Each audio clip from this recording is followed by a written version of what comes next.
Welcome back to my channel. మనకి CSIR ఉంటుంది కదా, అంటే సెంట్రల్ రోడ్ రీసెర్చ్ ఇన్స్టిట్యూట్ అని ఉంది కదా.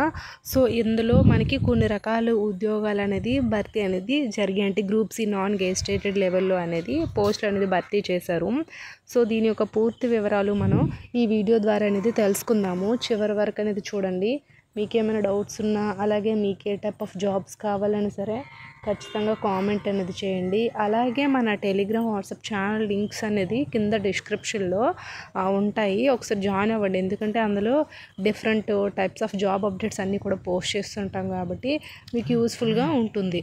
సో దట్స్ వై వెంటనే వాట్సాప్, టెలిగ్రామ్ ఛానల్లో జాయిన్ అవ్వండి. అలాగే ఈ వీడియోని ఎవరైనా ఫస్ట్ టైం చూసినట్లయితే మీ వాట్సాప్ గ్రూపుల్లో షేర్ చేయండి, వాళ్ళకి కూడా యూజ్ అవుతుంది కదా. ఇప్పుడైతే మనం వీడియోలోకి అయితే వెళ్ళిపోదాం. సో ఇక్కడైతే ఫస్ట్ అయితే చూసేయండి ఏమి ఇచ్చారు మనకి. ఇక్కడ CSR central road research institute Delhi అనేది ఇచ్చారు కదా.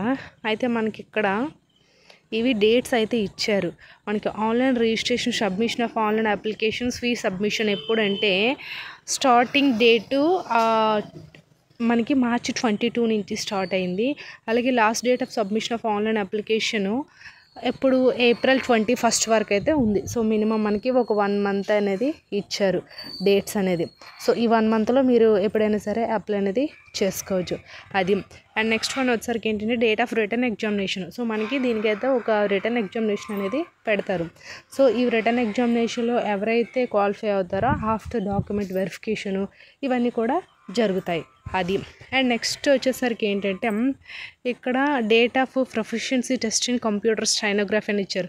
సో ఇందులో మనకి గ్రూప్ సిలో నాన్ గెజిటెడ్ పోస్టులు కదా, కొన్ని స్టైనోగ్రాఫర్స్ వాళ్ళకి అంటే స్కిల్ టెస్ట్ అనేది ఉంటుంది. నార్మల్ వాళ్ళకి ఏంటంటే రిటర్న్ ఎగ్జామినేషన్ అనేది ఉంటుంది. సో అది. అయితే ఈ రిటర్న్ ఎగ్జామినేషన్ అనేది నార్మల్ మనకి గ్రూప్ సి ఉంటుంది కదా వాళ్ళకు ఉంటుంది. ఈ గ్రూప్ సిలోనే నాన్ గెజిటెడ్ ఇవి ఉంటాయి. ఏవి మనకి స్టైనోగ్రాఫర్ పోస్టులు. సో వీటికి వేరేగా అనేది వీళ్ళకి ఒక టెస్ట్ అనేది ఉంటుంది. సో 2 టైప్స్కి ఇక్కడ అనేది వీళ్ళైతే డివైడ్ చేశారు. అయితే ఇందులో మనకి టెంటేటివ్ డేట్స్ అనేది ఇక్కడ ఇచ్చారు. అంటే మే, జూను ఎప్పుడైనా సరే. ఇవి టెంటేటివ్ డేట్స్ అంటే ఇంకా క్లారిఫికేషన్ అనేది వీళ్ళైతే ఇవ్వలేదు. వీళ్ళ యొక్క అఫీషియల్ వెబ్సైట్లో ఆఫ్టర్ మళ్ళీ నోటిఫికేషన్ అనేది పోస్ట్ చేస్తారు ఎప్పుడు ఎగ్జామ్స్ ఏంటనేది. సో అప్పుడు అవి కన్ఫర్మేషన్ అనేది చేసుకోవాలి. సో ఇవి టెంటేటివ్ డేట్స్ మాత్రమే. సో మేలో, జూన్లో ఎప్పుడైనా సరే ఉండొచ్చు అది. అండ్ ఇంకోటి వచ్చేసరికి ఏంటంటే మనకి hard copy application shall be not be sent to office అనేది ఇచ్చారు. సో అదొకటి చూడండి. అండ్ నెక్స్ట్ వన్ వచ్చేసరికి ఏంటంటే ఇందులో details of the vacancies, positions, qualifications అయితే ఇచ్చారు. So first junior secretary assistant. ఈ జూనియర్ సెక్రటరీ అసిస్టెంట్ వచ్చేసరికి ఏంటంటే మొత్తము మనకి నెంబర్ ఆఫ్ పోస్ట్స్ ఎన్ని ఉన్నాయి, 177 అయితే ఉన్నాయి. సో ఈ 177 కూడాను వీళ్ళకి స్టార్టింగ్ 20K నుంచి 63K వరకు అనేది శాలరీ అనేది ఉంటుంది.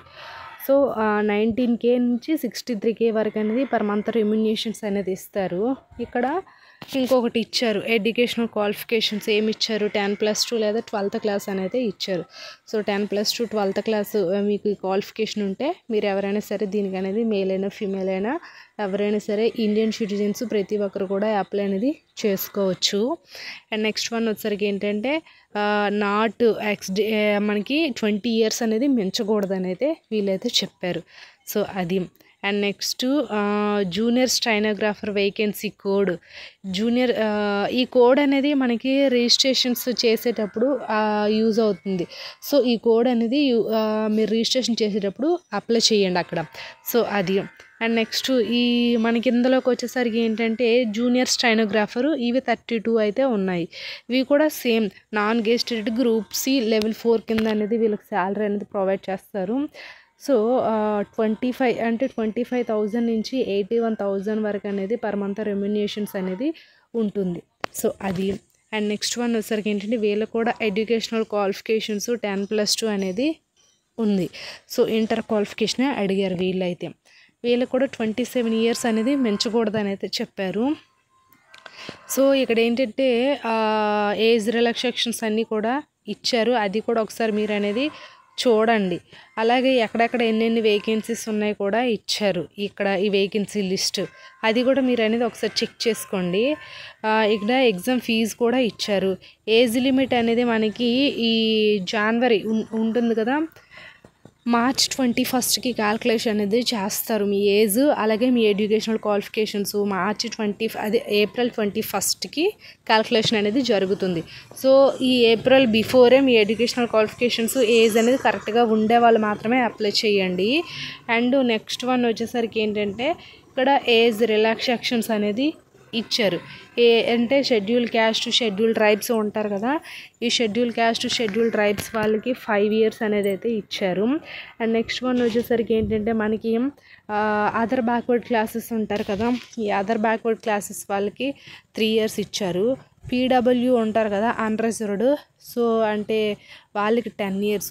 పీడబ్ల్యూలో ఎస్సీ ఎస్టీ వాళ్ళకి 15 years. పీడబ్ల్యూ ఓబీసీ ఎన్సీఎల్కి 13 years. ఎక్స్ సర్వీస్ మెన్స్ వాళ్ళకి 3 years. సో ఇవి ఏజ్ రిలాక్సేషన్స్ అయితే ఇచ్చారు. సో అప్ టు అంటే 40 ఎస్సీ ఎస్టీ వాళ్ళకి వీళ్ళందరికీ ఏంటంటే విడోస్కి వీళ్ళందరికీ 40 years వరకు కూడా అప్లై అనేది చేసుకోవచ్చు ఇది. అండ్ నెక్స్ట్ వన్ వచ్చేసరికి ఏంటంటే మనకి ఇక్కడ మనకి ఎగ్జామినేషన్ ఎలా జరుగుతుంది అనేది కూడా ఇక్కడ ఇచ్చారు. మోడ్ ఆఫ్ ఎగ్జామినేషన్ ఏంటంటే ఓఎంఆర్ బేస్డ్, కంప్యూటర్ బేస్డ్ అని అయితే ఇచ్చారు. Objective type multiple choice examination అయితే ఇచ్చారు. సో ఓఎంఆర్ బేస్డ్ అయినా అవ్వచ్చు, లేదా కంప్యూటర్ బేస్డ్ టెస్ట్ అయినా సరే అవ్వచ్చు. సో మల్టిపుల్ చాయిసెస్ అనేది ఇచ్చారు. Medium of questions, the questions will be set both English and Hindi, accept the questions English language అని అయితే ఇచ్చారు. సో మనకి ఇక్కడ ఇంగ్లీష్ హిందీ లాంగ్వేజ్లో ఉంటుంది ఎగ్జాము. సో మనకి మల్టిపుల్ చాయిసెస్ అయితే ఉంటాయి. సో స్టాండర్డ్ ఆఫ్ ఎగ్జామ్స్ అంటే మనకి ఏ స్టాండర్డ్ ఏ లెవెల్లో ఇస్తారంటే minimum 10th class 12th class లెవెల్లో అనేది ఎగ్జామ్ అనేది జరుగుతుంది. So total number of questions 200. అలాగే టోటల్ టైం అలాటెడ్ వచ్చేసరికి 2 hours అనేది ఇచ్చారు. 2 hours 40 minutes. సో ఈ 2 hours 40 minutesలోకి వచ్చేసరికి ఏంటంటే 200 questions అయితే ఇచ్చారు. సో ఇది ఇంకా చూసుకునేసరికి ఏంటంటే మనకి మార్క్స్ జనరల్ ఇంటెలిజెన్స్, రీజనింగ్ 50 మార్కులు ఇస్తారు. 50 questions 50 మార్కులు. జనరల్ అవేర్నెస్కి కూడాను 50% అది 50 questions 50 marks. ఇంగ్లీష్ లాంగ్వేజ్ వచ్చేసరికి 100 marks 100 questions. అంటే మనకి నెగిటివ్ మార్కింగ్ కూడా ఉంటుంది, 0.25 అనేది ఇచ్చారు. సో మనకి ఆ నెగిటివ్ మార్క్ కూడా ఉంటుంది కాబట్టి కొంచెం కేర్ఫుల్గా అనేది రాయండి. సో ఇది టైం డ్యూరేషన్ ఇంగ్లీష్ వాళ్ళకి ఒకలాగా ఉంటుంది టైం డ్యూరేషన్, హిందీ వాళ్ళకి కూడా టైం డ్యూరేషన్ అనేది ఒకలా ఉంటుంది. సో అది ఒకటి చెక్ చేసుకోండి. ఇంకా ప్రిపరేషన్ ఆఫ్ మెరిట్ లిస్ట్ ఇవన్నీ కూడా ఒకసారి మీరైతే చెక్ చేసుకోండి. కింద డిస్క్రిప్షన్లో లింక్ అనేది ఇస్తాను, ఒకసారి అనేది చూడండి. ఐ హోప్ ఈ వీడియో మీకు ఇన్ఫర్మేటివ్గా ఉంటే లైక్ చేసి షేర్ చేసి సబ్స్క్రైబ్ కూడా చేసుకోండి. Thanks for the watching this video.